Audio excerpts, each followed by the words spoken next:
Hi, my name's Iain Bourne, and I thought I'd take advantage of the current lockdown to use the time available to put out a series of videos which are aimed at helping frontline staff feel more confident and competent when faced with dangerous behaviour. I've called these videos the lockdown tapes, following on from Bob Dylan's The Basement tapes, but maybe to be more current I should have called them something like the lockdown MP4s or lockdown MOVs, but quite frankly it doesn't sound so good, so there we are. There'll be a range of these videos that'll come out over the next month or so, and they'll cover all aspects of dangerous behaviour. The first set of videos will be about debunking some of the myths and misconceptions around dealing with dangerous behaviour. These are bountiful, they abound, they're everywhere. It's from the stuff which the fellow down the pub tells you to what you see in the soap operas and on the movies. These are not just harmless distractions, but they can lead us entirely on the wrong path, waste valuable resources and place us in even greater danger.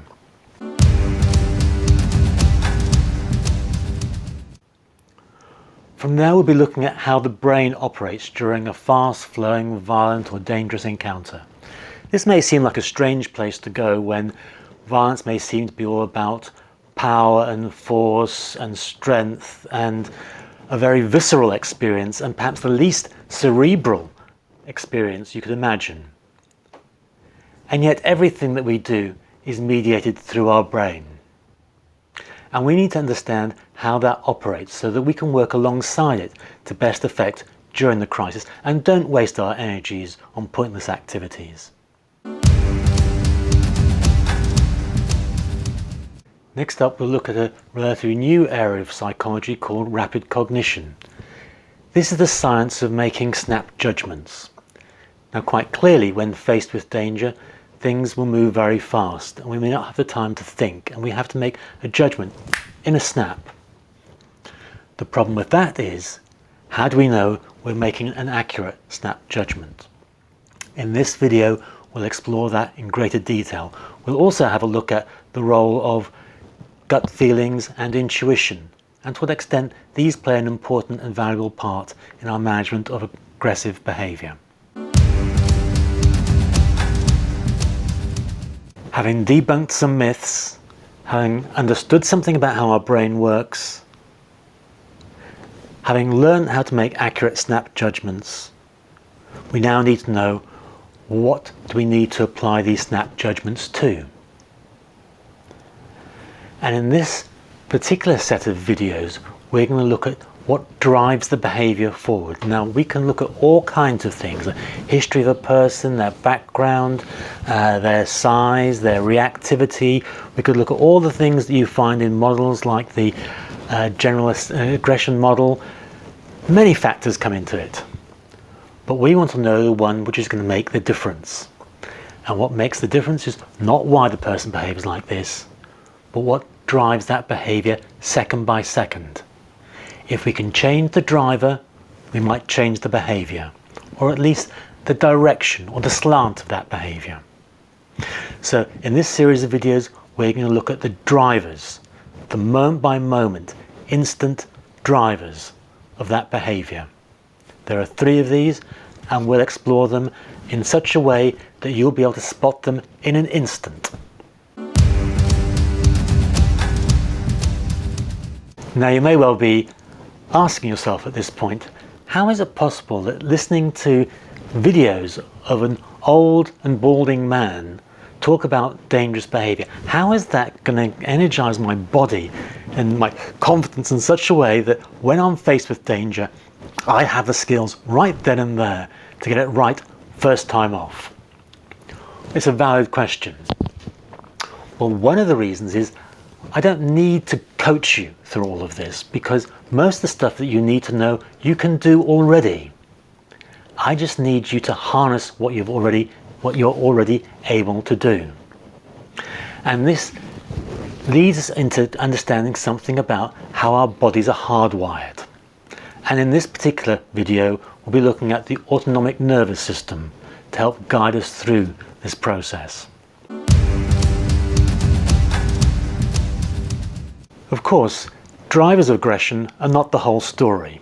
In addition to these drivers of aggression, there are also inhibitions. If there weren't these inhibitions, there'd be mayhem on the streets. People would be lashing out and be reactive all over the place. But these inhibitions hold the behaviour in. And if we can understand something about these inhibitions and how they work, then we may be able to increase the inhibitions and decrease the driving forces and change the course of the behaviour. Clearly, we not only have to assess what is driving the dangerous behaviour, but also understand the level of that behaviour. Quite clearly, different skills are required if you're sat with somebody who is being difficult and resistant and verbally hostile to a person who's picking up an axe and about to swing it at you. We need to understand something about how these levels of behaviour shift, because each one will require a different set of skills.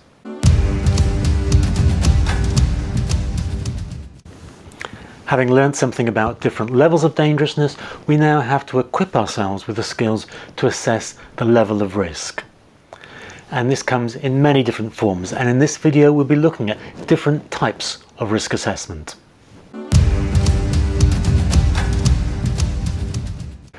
Quite clearly, this series of videos can't cover every single eventuality. And there may well be situations where you come across behaviour which has not been covered here. However, there are 3 golden rules, and these should be your guide. These are the golden rules. They are inviolate. They must not be transgressed. If you transgress them, you may well sink very rapidly into the quagmire, and it may be that none of us can pull you out again. So whenever thrown to your own resources, remember these 3 rules. When facing danger, when trying to deal with people who are behaving dangerously, the pressure is going to be on. And you need to have everything working for you. You have enough enemies around you without making your own body your enemy. In this video, we're going to be looking at how you make your body your friend, how it can help you through the crisis. For me, my biggest fear about dangerous behaviour is when push comes to shove, my knees go, my voice goes, I look like a rabbit caught in the headlights, my brain stops working, I panic.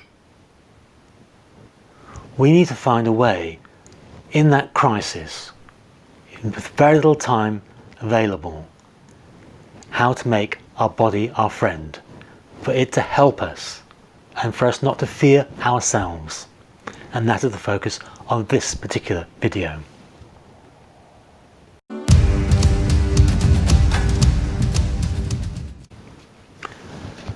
When trouble is afoot and risk abounds, the last thing we want is to be led by that dangerous behaviour. If the person is out of control, we don't want out of control behaviour leading us. If the person is in a state of psychosis, we don't want the psychotic behaviour leading us. If the person is making threats against us, we don't want those threats to take control of the outcome. We need, instead, to get on the front foot and lead the behaviour. However, our fear is that in doing so, we may put our foot in it. We may provoke an escalation. We may encourage a toxic response. We may make things worse. And so in this video, we're going to look at how to get on the front foot right from the off, to take control of the behaviour and lead it without incurring a toxic response. Well, it may seem like it's been a long time coming, but now we begin to look in more detail at the specific front-end skills. And in this video, we're going to be looking at diffusing skills. Now, these are the skills not so much for those really heightened situations where it feels like the wrong look on your face or a blink or a look in the wrong direction could lead to catastrophe. We're talking about situations which are potentially dangerous, but at this point they're quite manageable. The person might be a little bit heated, they might be aggravated, they might be demanding, they may even be mildly abusive. But in this situation, we're not thinking at this point it's very likely they're going to become violent. It's just a difficult situation we need to manage, and we're going to look at the skills to take the heat out of the moment in order that we can begin to manage that behaviour in a more professional and rational way. Of course, it's not always possible to diffuse the situation. You may walk into a situation which is already inflamed, where the behaviour is way above what we might normally expect, where it feels like the person is very close to losing control or becoming dangerous. And here we need to bring them back down from the brink, away from the point which earlier on we've described as the pivotal point. And here we look at de-escalating skills. Now, I would not want to suggest in any kind of way that there is a link between violence on the one hand and severe mental ill health on the other. However, it is undoubted that when a person is in a florid psychotic state, it may feel like the rule book has been thrown out the window and we are in the land of the unknown. And for that reason, in this particular video, we're going to look at what I've called psychosis containment skills, the skills to deal with a person when they're in an altered state of consciousness, where the triggers may not be so much what you may do, but what they believe, or the voices that they're hearing. And this is going to be the focus of this particular video.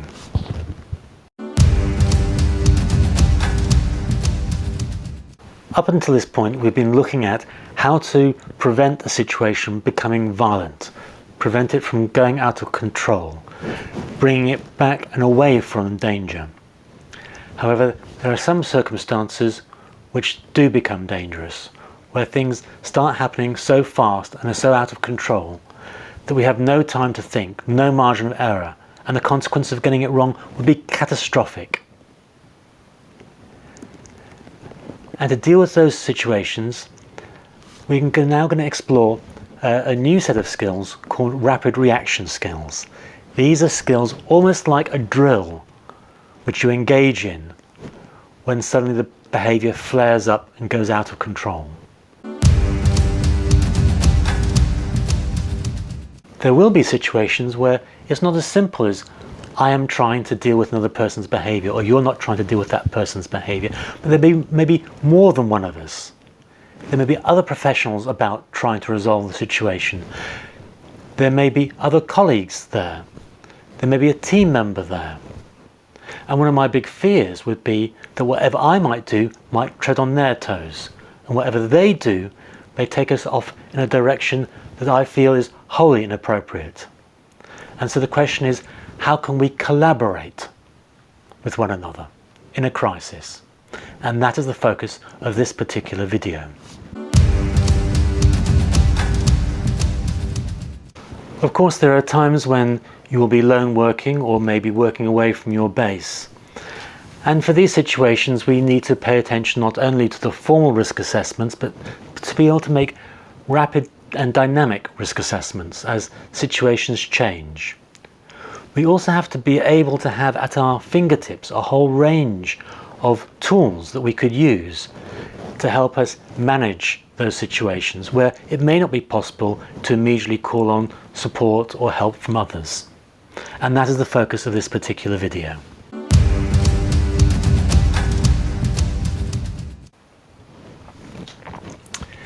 Just as sometimes we might find ourselves lone working and not having recourse to colleagues that could help us, sometimes it's the opposite. It is that we're working in a situation where there are many other people around us. We're in a kind of a crowd or a group. And it may not be as simple as just dealing with this one person in front of us, because while we're trying to deal with this one person in front of us, the person over here is making demands upon us, and the person over here is making demands of us at the same time. And somehow we have to have some idea or notion about how we can intervene into those situations to bring the whole situation under control. and that is the focus of this particular video.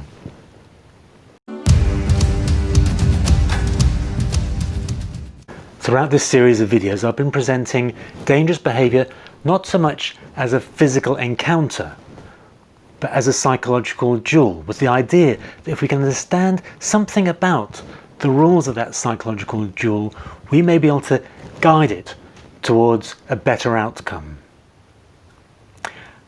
The worst outcome may not be a physical assault, but a psychological one. One which leads us doubting ourselves, losing our confidence, feeling ashamed, being beset by constant ruminations, by not being able to sleep at night, having nightmares, not wanting to go back to work. And these kind of psychological consequences of the encounter may persist for much longer than any physical pain. And in our attempt to support a person who we can see as distressed following an untoward encounter, we may fear putting our foot in it. In this video, I just want to give some sense of what we can do, how we can be strong, how we can support one another, and what the consequences of being involved in this kind of work might be. I'll also be looking at how not only can individuals learn and become stronger from these experiences, but organisations can also. And with that, we bring ourselves to the end of this series of videos. I hope you enjoy them. Take care and stay safe.